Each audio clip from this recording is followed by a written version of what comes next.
Question number 29. A public company issued 4,000 shares of 100 each, payable 20 on application, 30 on allotment, 25 on first call and balance on final call. तो यहाँ कुछ नहीं बताया हुआ है, तो इसका मतलब इशू प्राइस 100 ही होगी, क्योंकि प्रीमियम की कहीं बात ही नहीं हो रही है. ऑल शेयर्स वर फुली सब्सक्राइब्ड, यानी एप्लीकेशन 4,000 शेयर्स की आ गई, application, allotment, first call, second call. Application 20 की है, अलॉटमेंट 30 की है, फर्स्ट कॉल 25 की है, सेकंड कॉल नहीं बता रखा है, हमें निकालना है.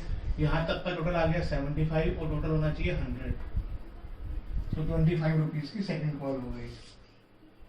उसने कहा all shares are fully subscribed, इसमें एक लाइन मिसिंग है, and amount received except the final call money on 200 share.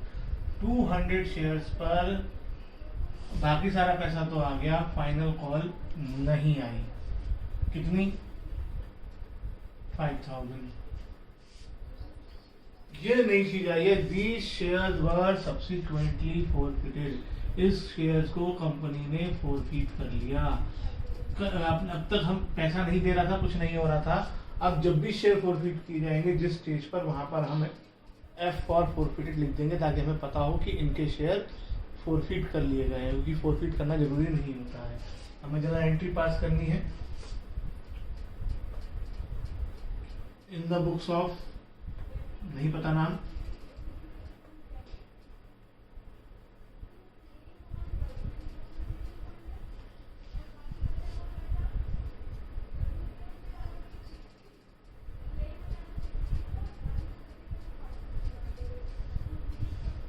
Format बना लो जल्दी से.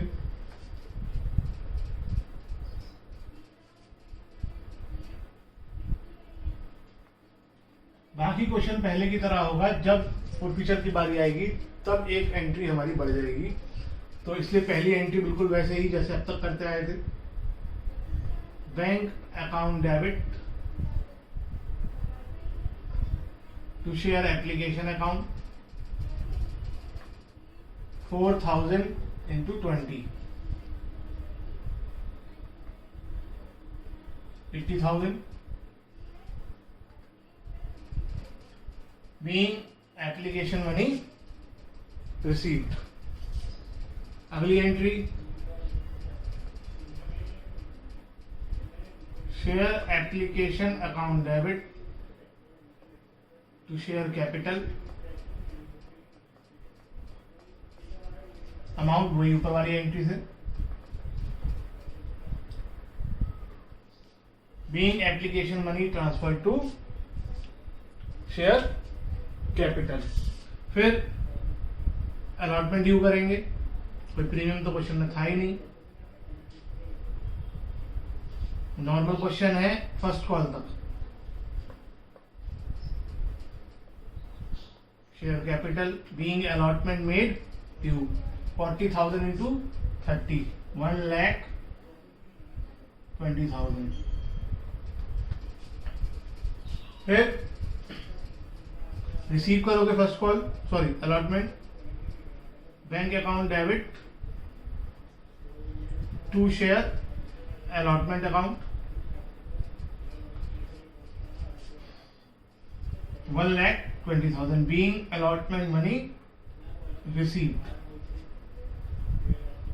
Being allotment money received. फिर फर्स्ट कॉल ड्यू करोगे.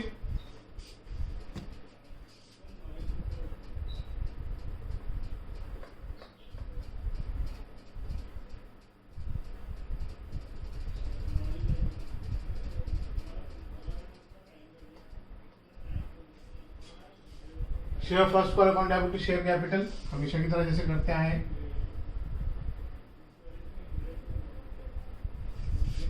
फर्स्ट कॉल 25 है into 4,000 sorry 1 lakh. Being first call made due, receive करो.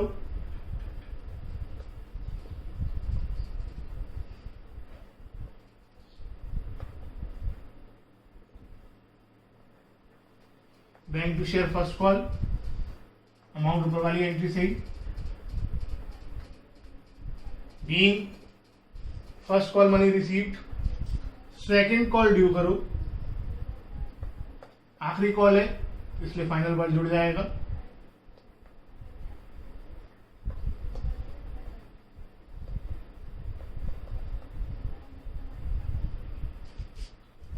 $4,025 1 lakh.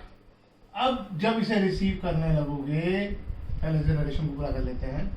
Being first second call made due, अब जब receive करने लगोगे तो एक पर्सन जिसके पास 200 शेयर है वो पेमेंट नहीं दे रहा है, तो bank account debit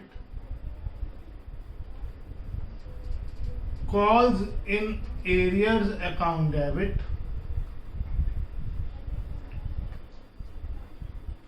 to share second and final call account.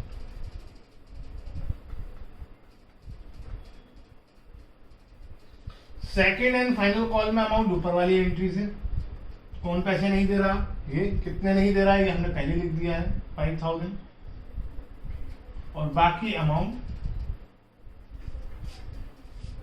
यहां आ जाएगी 95,000। Being second call money received except for 200 shares, except for 200 shares. अब इसके बाद शेयर फोरफीट कर लिए गए। अब शेयर फोरफीट किए जाएंगे। फोरफीट का मतलब जब्त करना, किसके, जिसने पेमेंट नहीं करी। तो अब जो एंट्री होने जा रही है वो 200 शेयर्स की होने जा रही है। अब हमें टेबल को इस तरीके से देखना है, ये इसके शेयर फोरफीट हो रहे हैं। अब तक हम जब भी शेयर की बात करते थे 4,000 की बात करते थे, अब हमें 200 शेयर फोरफीट करने हैं। फोरफीचर की एंट्री मैंने आपको समझाई थी, उसे याद कर लो एक तरह से। शेयर कैपिटल अकाउंट डेबिट हो जाता है,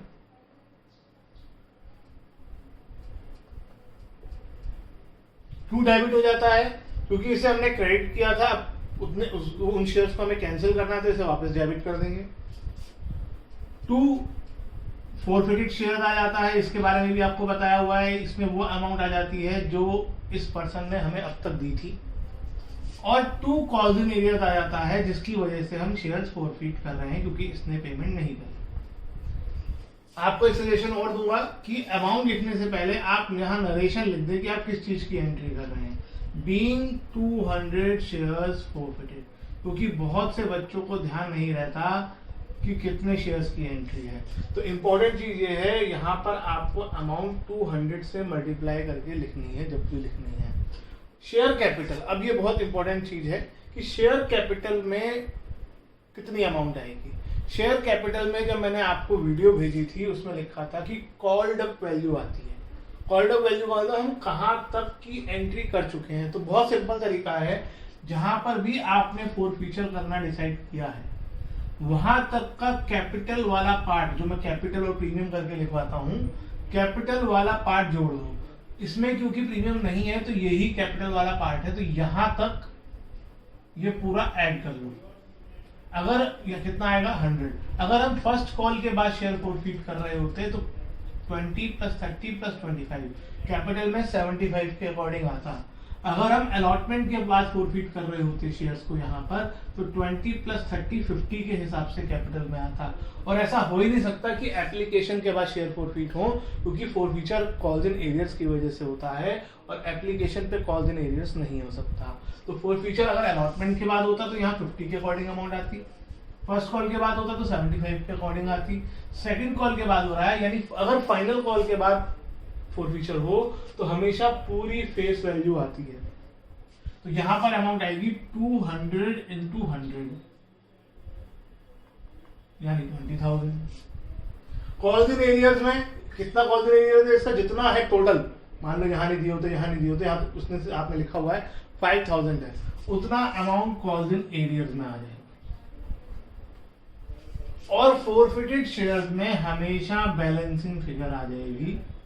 अगर आप कैलकुलेट करना चाहो तो कैलकुलेट कर सकते हो कि इसने कितना पैसा पे कर दिया था हमें, उसका टोटल फोरफिटेड शेयर्स में होगा। ठीक है, तो इस तरीके से फोरफीचर की एंट्री होगी। अब यहाँ से हर क्वेश्चन में एक बार या दो बार आपको फोरफीचर की एंट्री करनी पड़ेगी, तो प्रैक्टिस हो जाएगी।